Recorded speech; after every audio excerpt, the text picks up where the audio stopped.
Pooh's Grand Adventure, The Search for Christopher Robin, The Rescue Party. Let's see. We'll hold the book up like this so you can see it. It's a quest, is it? Cried Al excitedly. A long and dangerous journey through the vast unknown. Dangerous? Squeaked Piglet. The friends huddled together. Owl told of woozles, jagulars, and the mighty Skullosaurus. They became terrified. Pooh had shown Owl the note that Christopher Robin had left for him that morning. It was terrible news. Christopher Robin was in trouble. He was in a place called Skull. Owl pulled out his map and pointed to Skull Cave.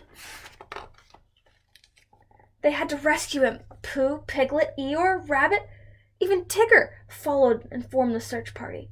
The friends walked across the bridge and entered the vast unknown. But before Owl saw them, he gave his friends an impressive-looking map to help them find their way. Unfortunately, none of them was quite sure that they could read it.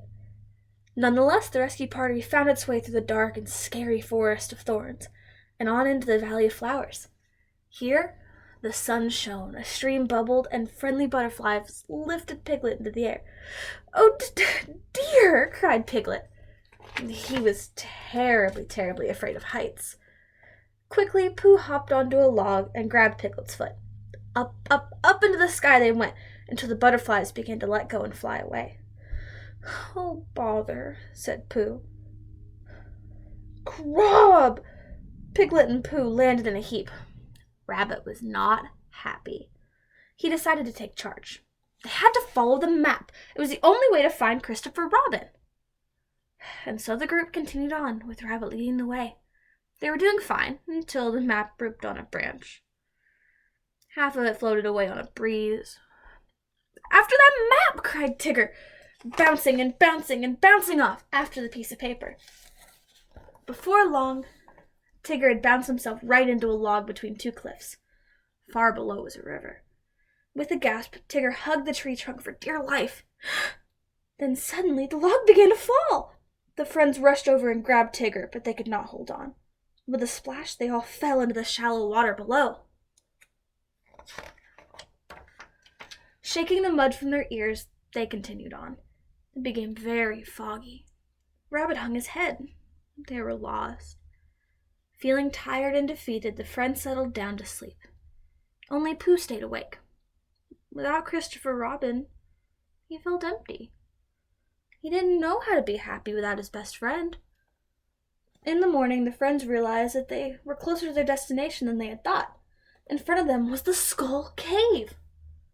Inside, there were echoey noises, dark shadows, and mysterious crystals that made things look strange. There were also many paths, and before long, Pooh got separated from the others. Rumble, grumble, roar! Came a terrifying sound. Piglet looked at his friends sadly. They all thought the Skullosaurus had gotten Pooh. Roar! Went the monster again. Over time, the growls grew more fierce. Suddenly, a scary shadow loomed over them. Then, out stepped Christopher Robin! Cried the friends. The boy smiled at the group. He had been searching for them everywhere. "We're so very glad to see you," cried Piglet. The friends all started to tell Christopher Robin of their adventure. Then Christopher Robin explained the truth. He had not been missing at all. He had been at school, not Skull. Now the boy wanted to tell Pooh all about it. "Oh, Christopher Robin," cried Piglet. "He was gobbled up by the Skullosaurus." "The what?" asked the boy. Just then a loud growl echoed from the cavern. Christopher Robin began to laugh. "That's no Skullosaurus," he told them. "That's the rumbling tummy of a hungry-for-honey Pooh Bear." Sure enough, when Christopher Robin lowered a pot full of honey into a nearby cavern, he pulled up one very sticky bear. Pooh was so happy that he threw his arms around his friend. "Silly old bear," Christopher Robin laughed, twirling Pooh around. Hand in hand, Christopher Robin and Pooh Bear walked home with their friends. In their hearts, they would always be together, forever and ever. And look how nice that picture is. That was a good story, wasn't it, Mr. Moose? Yeah. Well, I hope you liked that one. I love you.